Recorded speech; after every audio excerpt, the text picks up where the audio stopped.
of social change.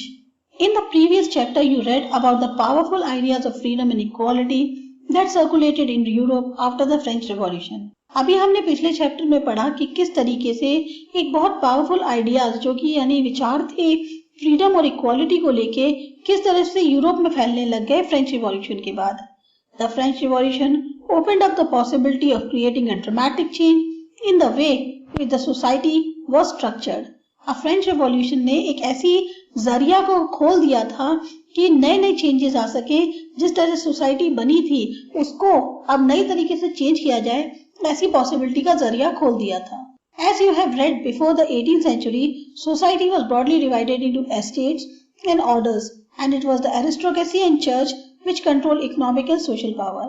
अभी हमने जैसे पहले पढ़ा कि 18th सेंचुरी से पहले सोसाइटी को जो है डिवाइड किया गया था एस्टेट्स और ऑर्डर्स में, और वहां पर जो है मेन जो शाही लोग थे, एरिस्टोक्रेट लोग थे, बड़े लोग थे और चर्च थे, उन्होंने किस तरह से सोशल और इकोनॉमिक पावर पे पूरा कंट्रोल कर रखा था. Suddenly after the revolution it seem possible to change this. पर रेवोल्यूशन के बाद पूरी तरह से पॉसिबिलिटी लग रही थी कि उसको चेंज किया जा सकता है. In many parts of the world, including Europe and Asia, new ideas about individual rights and who controlled social power began to be discussed. अब जैसे ही क्या कहते हैं ये फ्रेंच रिवॉल्यूशन हुआ, उसके बाद दुनिया के कई हिस्सों में, चाहे यूरोप हो, एशिया हो, इंडिविजुअल राइट्स, हर एक की अपनी जो राइट्स हैं उसके बारे में नए विचार और कौन हमारी सोशल पावर को कंट्रोल करेगा इसके बारे में डिस्कशन शुरू हो गया. In India, Raja Ram Mohan Roy and Desrosiers talked of the significance of the French Revolution and many others debated the ideas of post-revolutionary Europe. India में राजा राम मोहन रॉय थे और डेरोजियो थे. इन्होंने जो है इस फ्रेंच रिवॉल्यूशन की क्या महत्वता थी या क्या इंपॉर्टेंस रही उसके बारे में बात करी, और बहुत सारी बड़ी बड़ी बहस हुई इस जो रिवॉल्यूशनरी यूरोप था उससे पहले के क्या विचार थे उनके बारे में, या जो हमारा रिवॉल्यूशनरी यूरोप हो गया था उसके जो विचार रहे या उनके बारे में अब क्या विचार होंगे उसके में खूब बहस हुई. The developments in the colonies in turn reshaped these ideas of societal change. अब ये जो कॉलोनीज में डेवलप हो रहा था इससे और क्या हुआ कि जो सोसाइटी में चेंज आ रहे थे उनके विचारों को और नई शक्ल मिल गई. Not everyone in Europe however wanted a complete transformation of society. हर एक कोई यूरोप में ऐसा नहीं था जो पूरी तरह से बदलाव चाहता था सोसाइटी के अंदर. Responses varied from those who accepted that some changes was necessary but wished for a gradual shift to those who wanted to restructure society radically. अब responses भी अलग अलग तरीके के थे. बहुत से लोग चाहते थे कि कुछ चेंज हो जो बस जरूरी है ताकि एक हल्का सा शिफ्टिंग या हल्का सा चेंज हो सके, लेकिन या जो बहुत थोड़ा सा अपनी जरूरतों को बदलना चाहते थे, और कुछ ऐसे थे जो पूरी की पूरी सोसाइटी को ही एक तरह से नई शेप देना चाहते थे. Some were conservatives, other were liberals और radicals. इसमें कुछ जो हैं वो परंपरावादी थे, कुछ जो हैं बिल्कुल फ्री आइडियाज रखते थे. What these terms really mean in the context of the time? पर इन एक्चुअल में जो हम टर्म्स यूज कर रहे हैं इसका क्या मतलब था उस समय. What separated these strands of politics and what linked them together? क्या ऐसी बातें थी जिसने इन लोगों को पॉलिटिक्स में अलग अलग रखा और क्या ऐसा था जो इनको इनमें जोड़े रखा. We must remember that these terms do not mean the same thing in all contexts or at all times. हमें एक बात याद रखनी चाहिए कि जो भी टर्म इस्तेमाल की गई हैं इसका चाहे किसी भी कंटेक्स्ट में यूज करी गई हो चाहे किसी भी समय यूज करी हुई हो, हर एक का सेम मीनिंग नहीं था.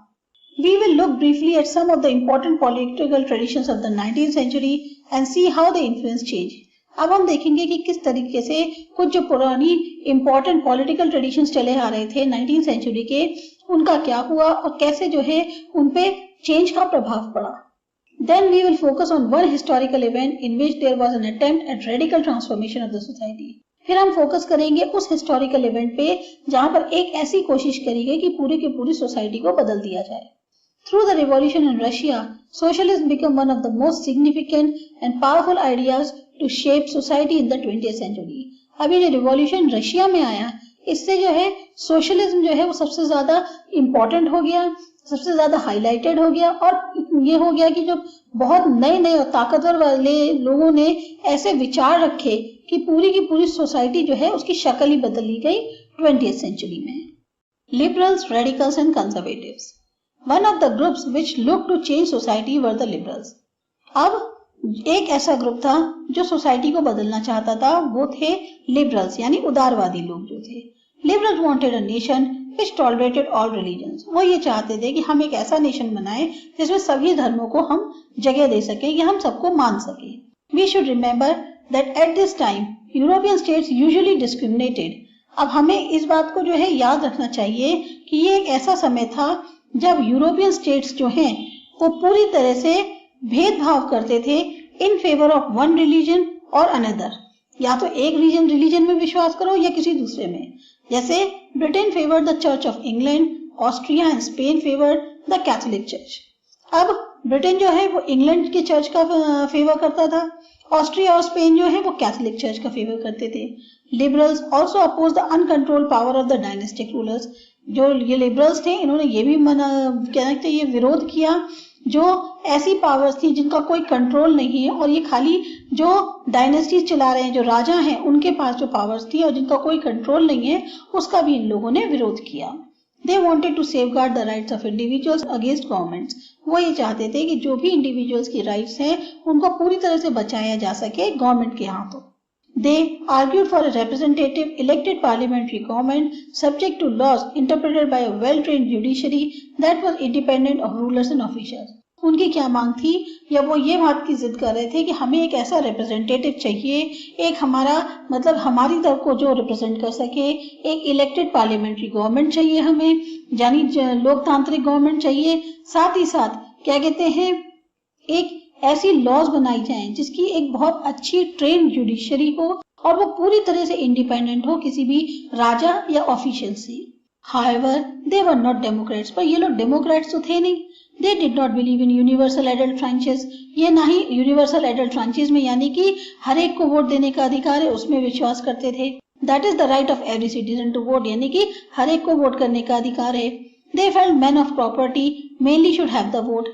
उनका ये मानना था जिसके पास पैसा है, प्रॉपर्टी है, वही सिर्फ वोट करेगा।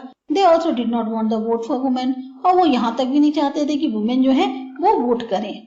In contrast, radicals wanted a nation in which government was based on the majority of country's population. अब radicals कौन थे? जो बिल्कुल complete transformation चाहते थे।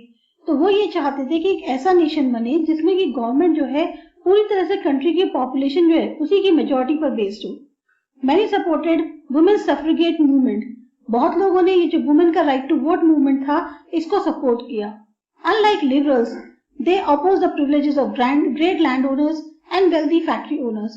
जैसे लिबरल लोग कर रहे थे उन्होंने उसका विरोध किया कि जो ग्रेट लैंड ओनर्स, बड़ी बड़ी लैंड के मालिक हैं या जो बहुत बड़े बड़े फैक्ट्री के ओनर्स हैं उनको सुविधाएं दी जाएं।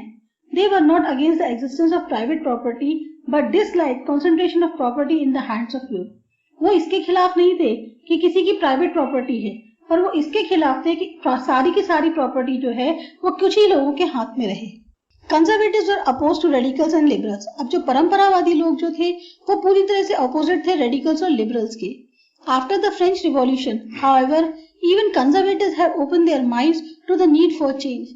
फ्रेंच रिवॉल्यूशन के बाद ये जो परंपरावादी लोग थे यानी कंजर्वेटिव्स जो थे, इन्होंने भी अपने एक तरह से दिमाग खोल दिए कि नहीं, हमें भी चेंज की जरूरत है। Earlier in the 18th century, conservatives have been generally opposed to the idea of change. इससे पहले 18th century में क्या होता था कि कंजर्वेटिव हमेशा जब भी किसी चेंज की बात होती थी तो उसका विरोध करते थे। By the 19th century, they accepted that some change was inevitable, but believed that the past had to be respected and change had to be brought about through a slow process. 19th century में उन्होंने मान लिया कि ठीक है, कुछ change की जरूरत है और जो भी कुछ पास्ट का है उसको भी हमें इज्जत देनी चाहिए और जो भी चेंज आए वो धीरे धीरे आए, ये नहीं कि एकदम से बदलाव कर दिया जाए, बट धीरे धीरे आए। Such differing ideas about the societal change clashed during the social and political turmoil that followed the French Revolution. अब ये जो अलग अलग विचार थे कि सोसाइटी को किस तरीके से बदला जाए, ये आपस में बहुत ज्यादा टकरा रहे थे और जिसकी वजह से सोशल और पॉलिटिकल क्लैशेस ज्यादा हो रहे थे और इन्हीं कारणों से फ्रेंच रिवॉल्यूशन हुआ। The various attempts at revolution and national transformation in the 19th century helped define both the limits and potentials of these political tendencies. अब ये जो बहुत सारी अलग अलग कोशिशें हुई रिवॉल्यूशन के टाइम पे या पूरे देश को बदलने की 19th सेंचुरी में, इससे एक मदद ये मिली कि जो है चाहे जो भी पॉलिटिकल टेंडेंसीज होती है, जो भी पॉलिटिकल धारणाएं होती हैं, उनको एक लिमिट लगी, उनको एक सीमा मिली, और साथ ही साथ जो है इनका क्या कैलिबर है, कैसे करना चाहिए, क्या पोटेंशियल है, वो सब जो है पता चल पाया। Industrial society and social change, These political trends were signs of new time। अब ये जो सब पॉलिटिकल चीजें हो रही थी, ये एक नए समय को बता रही थी। It was a time of profound social and economical changes। ये वो समय था जब अब सोशल और पॉलिटिकल चेंजेस या इकोनॉमिक चेंजेस जो हो रहे हैं, इनके ऊपर पूरी गहनता से विचार करने की जरूरत थी। It was a time when new cities came up and new industrialized regions developed, railways expanded and industrial revolution occurred। अब वो समय आ गया था कि जब नए नए शहर बन रहे थे, बहुत नई नई इंडस्ट्रीज जो है डेवलप हो रही थी इलाकों में, रेलवेज का एक्सपेंशन हो रहा था, और एक तरह से कहा जाए कि इंडस्ट्रियल रिवॉल्यूशन आ गया था। Industrialisation brought men, women and children to factories. अब इस इंडस्ट्रियलाइजेशन की वजह से क्या हुआ कि मेन, वुमेन और चिल्ड्रन सबके सब जो है फैक्ट्रीज में काम करने लग गए। Work hours were often long and wages were poor. काम करने का समय जो है वो बहुत ज्यादा था, लेकिन उस हिसाब से पैसा बहुत कम था।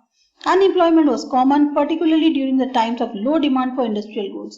अनएम्प्लॉयमेंट यानी बेरोजगारी बहुत ज्यादा थी, क्योंकि क्या होता था, जब डिमांड बहुत ज्यादा नहीं होती थी इंडस्ट्रियल गुड्स की, तो काम ज्यादा नहीं होता था।